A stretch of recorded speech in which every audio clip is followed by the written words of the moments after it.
अस्सलाम वालेकुम गाइस, फिल्मी चक्कर की एक और वीडियो के साथ हम फिर हाजिर हैं। गाइस आज की वीडियो में हम ड्रामा सीरियल तेरे बिन की किस्त नंबर 19 और 20 पर रिव्यू करेंगे। तो आइए शुरू करते हैं अपनी आज की वीडियो। लेकिन रुकिए, इससे पहले अगर आपने हमारा चैनल अभी तक सब्सक्राइब नहीं किया तो अभी हमारा चैनल सब्सक्राइब करें और घंटे के निशान पर क्लिक करें ताकि हमारे चैनल की हर नई वीडियो आप तक पहुँच सके।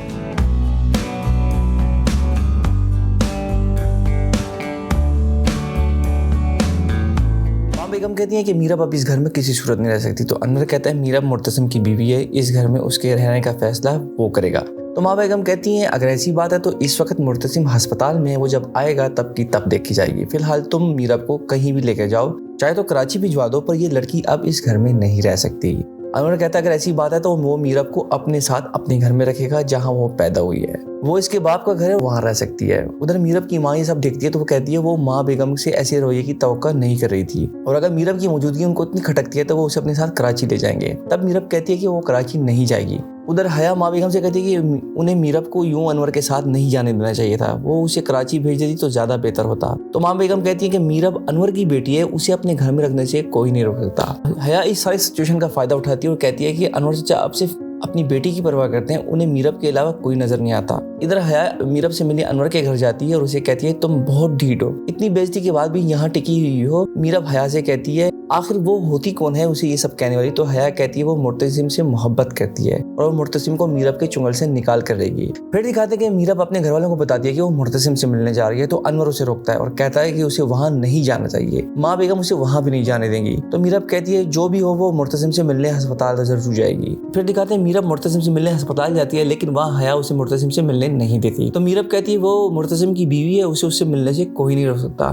तभी दिखाते हैं कि माँ बेगम आ जाती है और वो मीरब को कहती है अगर वो मुर्तसिम की बीवी है तो वो मुर्तसिम की माँ है, अगर उसे अंदर जाना है तो मुर्तसिम से मिलना है तो उसे माँ बेगम को अपने रास्ते से हटाना होगा। इधर अनवर भी अस्पताल आ जाता है। जब देखता है कि माँ बेगम मीरब को मुर्तसिम से मिलने दे रही तो वो कहता है कि मीरब मुर्तसिम की बीवी है, आप उसे कैसे मना कर सकती हैं। तो माँ बेगम कहती है मुर्तसिम जब होश में आएगा तो ये बातें की जाएंगी, फिलहाल मैं मीरब को मुर्तसिम से मिलने नहीं दे सकती। तभी अनवर मीरब को वहां से ले आता है। घर आकर मीरब के माँ बाप उसे कहते हैं कि वो उनके साथ कराची चले, तो वो फिर से यही कहती है वो कहीं नहीं जाएगी। इधर हया मुर्तसिम के होश आने के बाद उसे मीरब के हवाले से बदगुमान करने और खुद को मुर्तसिम के करीब करने की कोशिश करती है और मुर्तसिम उसकी इस चाल को समझ नहीं पाता। फिर दिखाते हैं मुर्तसिम घर आ जाता है और घर आते ही वो अपनी माँ से मीरब के बारे में पूछता है। तो माँ बेगम कहती है कि तुम आराम करो, वो सब बाद में बता देंगी। फिर दिखाते हैं हया मुर्तसिम के कमरे में आती है और उसे दोबारा से मीरब के बारे में बदगुमान करने की कोशिश करती है। वो कहती है मीरब कभी भी तुम्हारे साथ खुश नहीं थी, मीरब को उसकी परवाह नहीं है, अगर होती तो उसे अस्पताल देखने जरूर आती। और तो और आज तुम घर आ रहे हो ये सबको पता था, फिर भी मीरब तुमसे मिलने नहीं आई क्योंकि उसे तुम्हारी बिल्कुल भी परवाह नहीं है। इधर मीरब मुर्तसिम से मिलने आ रही होती है तो अनवर उसे ऐसा करने से मना कर देता है। वो कहता है वो हरगिज वहां नहीं जाएगी जहाँ उसे बेइज्जत करके निकाला गया हो।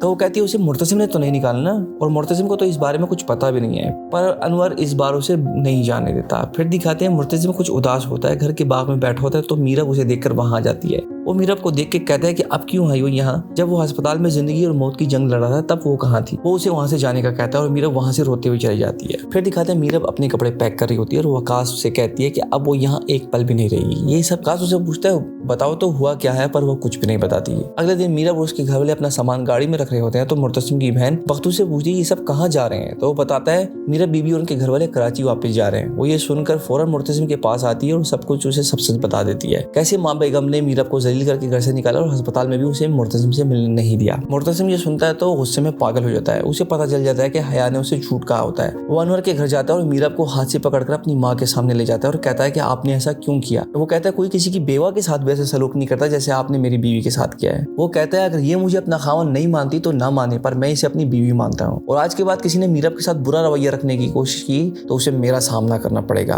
और मीरब वहाँ खड़ी ये सब देख रही होती है। फिर दिखाते हैं मुर्तसिम मीरब से अपने और अपनी माँ की रवैये की माफी मांगता है। वो कहता है वो जानता है वो उसे नहीं चाहती और ना वो यहाँ रहना चाहती है। तो मीरब कहती है अगर सब जानती हो तो मुझे छोड़ क्यों नहीं देते। मुर्तसिम कहता है छोड़ देना हल नहीं होता। वो कहता है वो मीरब के साथ रहना चाहता है, बल्कि वो मीरब के बगैर नहीं रह सकता। फिर दिखाते हैं हया मुर्तसिम और मीरब के कमरे के बाहर चक्कर लगा रही होती है। तो मीरब उसे देखकर कहती है वो मुर्तसिम के आगे पीछे चक्कर लगाना छोड़ दे, मुर्तसिम उसके हाथ नहीं आने वाला है। उधर मुर्तसिम हया को देखकर कहता है तुम बदगुमानियां फैलाना छोड़ दो और यहाँ से चली जाओ। हया मुर्तसिम से कहती है कि वो कम से कम उसकी बात तो सुन ले, पर मुर्तसिम गुस्से से उसे कहता है कि यहाँ से चली जाए और फिर वो चली जाती है। फिर दिखाते हैं मुर्तसिम सोने के लिए सोफे की तरफ बढ़ता है तो मीरब उसके हाथ से तकिया छीन लेती है और कहती है कि उसको चोट लगी है, वो वहीं बेड पर सो जाए, आज वो सोफे पर लेटेगी। और मुर्तसिम बेड पर सो जाता है। और मुर्तसिम के सोने के बाद जब मीरब सोफे पर सोने में नाकाम होती है तो वो बेड पर आकर सो जाती है। सुबह मुर्तसिम जब मीरब को यूं सोया हुआ देखता है तो उसके चेहरे पर फैले हुए बालों को ठीक करने की कोशिश करता है। तभी मीरब की आंख खुल जाती है और वो मुर्तसिम से कहती है उसके ज्यादा करीब आने की कोशिश न करे। तो मुर्तसिम कहता है वो उसका शोर है, उस पर उसका पूरा हक है। जब दोनों ये बहस कर ही रहे होते हैं तभी माँ बेगम आ जाती है और बताती है कि मलक मुख्तार आया है और साथ साथ मुर्तसिम को कहते हैं कि वो उसे सख्ती से पेश आए, दुश्मन को उसकी औकात दिखाना जरूरी होता है। माँ बेगम के जाने के बाद मीरब मुर्तसिम को कहती है कि वो मलक और उसके बेटे को माफ कर दे। तो मुर्तसिम कहता है वो इस तरह बुजदिल कहलाएगा, लोग कहेंगे कि अपनी बेइज्जती का बदला नहीं ले सका। तो मीरब कहती है माफ कर देना किसी बुजदिल के बस की बात नहीं है, बल्कि माफ कर देना सबसे ज्यादा ताकतवर होने की निशानी है। और यहाँ ये किस्त खत्म हो जाती है।